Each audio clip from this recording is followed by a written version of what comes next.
टुनटुनी अपनी बेटी सुनहरी के साथ घोंसले में बैठी हुई थी और वो भोजन के लिए जाने की तैयारी कर रही थी। टुनटुनी ने अपना लकड़ी का घर नया नया बनाया था, इसलिए वो बहुत खुश थी। बेटा, मेरी बरसों से इच्छा थी कि मेरा भी लकड़ियों का बना हुआ मजबूत सा घर हो, इसलिए आज मैं बहुत खुश हूँ। मम्मा, जब मैं आपको खुश देखती हूँ तो मुझे भी बहुत खुशी मिलती है। मम्मा, अब हमारी चिंता खत्म हुई। बरसात के समय में भी अब हमें कोई डर नहीं, क्योंकि अब हमारा मजबूत घर है। उसी जंगल में सुंदरी भी रहती थी, जो कि बहुत अमीर थी। उसे तो गहने और सजने के अलावा और कोई भी काम न आता था। कालू जी, आप मुझे एक रानी हार ला दो, फिर मेरे सारे गहने पूरे हो जाएंगे और मुझे कुछ भी नहीं चाहिए। जब रानी हार आ जाएगा सुंदरी, तब तुम्हारी कोई दूसरी फरमाइश होगी, क्योंकि गहनों का शौक तुम्हारा कभी खत्म नहीं होगा। सेठ कालू की पत्नी हूँ, अगर मैं दूसरों से अलग नहीं दिखूंगी तो सबको कैसे पता चलेगा कि मैं आपकी पत्नी हूँ। ये तो है। चलो अब तुम अपने गहने रखो, क्योंकि हमें कबूतर के घर पार्टी में भी जाना है। कालू ने अभी ये बात कही थी कि उसे सब कुछ हिलता हुआ दिखाई देता है। सुंदरी, बर्तन हिल रहे हैं और वो देखो, खिड़की और दरवाजा भी हिल रहा है। कालू, कालू जल्दी भागो, घर से निकलो, ये भूकंप है। कालू, भूकंप आ गया। उससे पहले वो घर से निकलते की एक जोर की गूंज आती है और उनके घर की छत गिरती है। हर तरफ शोर था, चारों तरफ से बचाव बचाव की आवाजें आ रही थी। सुंदरी और कालू तो अपने घर के नीचे दबे हुए थे। टुनटुनी चिड़िया का नया घर भी टूट गया था और उसकी बेटी घर के नीचे दबी हुई थी और वो अपनी माँ को आवाजें दे रही थी। सुनहरी, मेरी जान, आपको कुछ नहीं होगा। मैं अभी आपको निकाल लूंगी, मैं निकाल लूंगी आपको। वो पूरा जोर लगाकर घर की बड़ी लकड़ियों को उठाने की कोशिश कर रही थी, लेकिन वो उन्हें उठा नहीं पा रही थी। आखिर कमजोर चिड़िया ये सब कैसे कर सकती थी, लेकिन उसकी ममता उसे बैठने भी तो नहीं दे रही थी। उधर कबूतर भी अपने टूटे घर के पास बैठा हुआ था। उसे तो अपनी पत्नी की आवाज तक भी नहीं आ रही थी। बंटी कबूतर बेचारा रो रहा था और सोच रहा था, लूसी, लूसी, अगर सुबह मैंने आपकी बात मान ली होती और हम दोनों नदी पार चले गए होते तो हम इस भूकंप से बच जाते और आप भी मरने से बच जाती। मगर मुझे क्या खबर थी कि ऐसा होगा। ऐसा भूकंप तो पहले कभी नहीं आया, ऐसा पहले कभी भी नहीं हुआ। मिट्ठू तोता ना तो रो रहा था और ना ही कुछ सोच रहा था। वो तो हैरानी से अपनी धागों से सजा हुआ टूटा घोंसला जमीन पर पड़ा हुआ देख रहा था। शायद कोई नहीं बचा होगा। जिस पंछी के लकड़ी के पक्के घर होंगे वो भी नहीं बच सकते हैं। जब मेरे घोंसले का ये हाल है, इस भूकंप से तो पक्के घोंसले वाले पंछी कैसे बच सकते हैं। दूर से बुलबुल के रोने की आवाज आ रही थी। थोड़ी देर बाद पंछी एक दूसरे के पास आना शुरू हो जाते हैं। सबसे पहले मिट्ठू बुलबुल के पास जाता है। बुलबुल, कुछ ही मिनटों में हमारा जंगल उजड़ गया, सब बर्बाद हो गया, कोई नहीं बचा, सब बर्बाद हो गए। कोई नहीं बचा, सब बर्बाद हो गया। मिट्ठू, मेरा अंडा घोंसले से गिरकर टूट गया।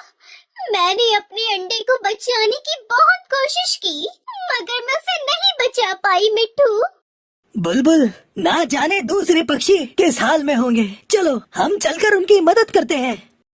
इस तरह सभी पक्षी एक दूसरे की मदद करते हैं और एक पेड़ पर जाकर बैठ जाते हैं। वो सब बहुत डरे हुए थे और वो एक दूसरे को अकेला छोड़कर नहीं जाना चाहते थे। उन्हें अभी भी ऐसा लग रहा था जैसे कि जंगल हिल रहा हो। वो सब उस भूकंप को लेकर इतना डर गए थे कि वो लम्हा उनकी आंखों के सामने से जा ही नहीं रहा था। रोज की तरह आज भी चांद रोशन था और वो सब बैठे एक दूसरे की तरफ देखे जा रहे थे। उन्होंने आज के दिन बहुत कुछ खोया था। किसी ने माँ, किसी ने पत्नी तो किसी ने अंडा। भूकंप ने सब कुछ हिलाकर रख दिया था।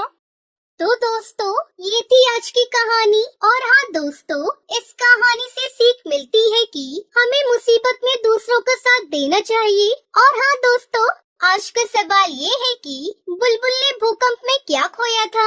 अगर आपको पता है तो कमेंट बॉक्स में लिखकर जरूर बताएं। और हमारे चैनल पर नए आए हैं तो चैनल को कर दो सब्सक्राइब और हमारे वीडियो को कर दो लाइक। और हाँ दोस्तों, घंटी बजाना ना भूलना ताकि नई वीडियो आपकी फोन की स्क्रीन पर हो। मिलती हूँ मैं आपको अगली वीडियो में, तब तक के लिए धन्यवाद। चंदनवन में रहने वाला बंटी का परिवार अपने बेटे कबूतर को चिड़िया दिखाने ले जाता है। बेटा बंटी चिड़िया को देखता है और देखता ही रह जाता है। माँ, मैं शादी करूँगा तो इसी चिड़िया से करूँगा। मुझे ना कुछ पूछना है, ना ही कोई बात करनी है। बस फिर क्या था, धूमधाम से बंटी की शादी टुनटुनी से हो जाती है। लेकिन अगले दिन टुनटुनी की आवाज जब घर वाले सुनते हैं तो दंग रह जाते हैं, क्योंकि खुद ही सुन लीजिए। अले अले, इतनी जल्दी सुबह हो गई, मुझे तो नींद आ रही है। टुनटुनी, ये कैसे बोल रही हो तुम? ठीक तो हो ना? बिल्कुल बिल्कुल, मुझे ता हुआ है, मैं तो बिल्कुल ठीक हूँ। बंटी को समझते देर नहीं लगती है।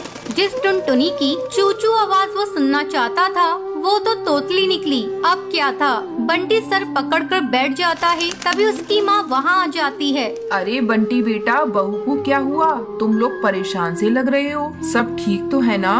बंटी कुछ बोलता उससे पहले ही टुनटुनी बोल पड़ती है। अरे चाचू माँ, कोई बात नहीं है, ये तो बिला वजह ही परेशान हो रहे हैं। अरे ये तो तोतली है, तोतली। मेरे तो भाग्य ही फूट गए। तुझे ही तो लड़की की सूरत देखनी थी, देख ली।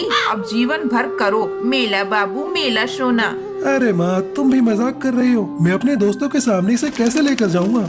बंटी को परेशान देखकर टुनटुनी हंसती है और कहती है, अले आपको परेशान होने की जरूरत नहीं है, मैं चुपला करूंगी आपके दोस्तों के सामने। मेरे पापा भी मेले को चुपलाने को बोलते थे।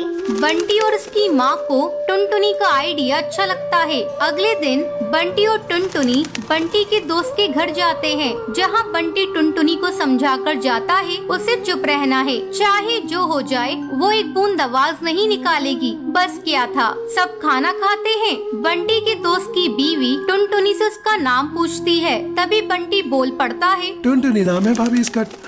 अब दोस्त के घर कोई भी टुनटुनी से सवाल करता, जवाब बंटी देता। टुनटुनी को बोलने का मौका ही नहीं देता। उसे डर था कहीं टुनटुनी उसके तोतलेपन की पोल न खोल दे। अरे भैया, क्या बात है? जब से आप आए हैं मैंने तो आपकी बीवी की आवाज ही नहीं सुनी, कहीं गूंगी तो नहीं है ना? टुनटुनी को ये बात सुनकर बुरा लगता है, लेकिन उसे बंटी की बात भी याद रहती है। उसे कुछ भी नहीं बोलना है, तो लिहाजा वो चुप ही रहती है। अरे नहीं नहीं भाभी, टुनटुनी नाम है मेरी बीवी का, टुनटुनी। और टुनटुनी भी भला गूंगी हो सकती है क्या? वो तो जरा शर्मीली और कम बोलने वाली है मेरी बीवी। सभी बंटी की बात पर यकीन कर लेते हैं, लेकिन उन लोगों के घर में एक बदमाश बच्चा होता है जो लगातार टुनटुनी को देख रहा होता है। वो सोचता है कैसे भी करके वो टुनटुनी की आवाज सुनकर ही रहेगा। बस फिर क्या था, बच्चा प्लास्टिक के चूहे पर चाबी भरकर उसे टुनटुनी के पैर के नीचे छोड़ देता है। जैसे ही नकली चूहा जाकर टुनटुनी के पैर से टकराता है तो टुनटुनी जोर जोर से चिल्लाने लगती है, अरे तुहा तुहा, पकलो पकलो, तुहा निकाल लिया। बच्चा टुनटुनी के मुंह से तोतली आवाज सुनकर जोर जोर से हंसने लगता है। बंटी का मुंह उतर जाता है, तो तभी भाभी बंटी को समझाती है, तुम्हारी टुनटुनी तोतली है क्या? हाँ भाभी भैया, मैंने तो बस इसकी सुंदरता देखी, इससे कोई सवाल जवाब करना भी जरूरी नहीं समझा। लेकिन शादी के बाद मुझे पता चला कि ये तो तोतली है। अरे कोई बात नहीं बंटी भैया, अब तोतलापन का इलाज है, आप ना इसे अच्छे डॉक्टर को दिखाइए, इसका इलाज संभव है। अच्छा भाभी, फिर तो मैं कल ही इसे डॉक्टर के पास लेकर जाऊंगा और फिर मेरी टुनटुनी सच में कोयल की तरह बोलेगी। बंटी कबूतर टुनटुनी को डॉक्टर के पास लेकर जाता है। कुछ ही महीनों बाद टुनटुनी बिल्कुल ठीक हो जाती है। बंटी जी, आपका बहुत बहुत शुक्रिया, आज आपकी वजह से मेरा तुतलानापन दूर हो गया और मैं अच्छे से बोल पा रही हूँ। अब वो तीनों एक साथ खुशी खुशी रहते हैं।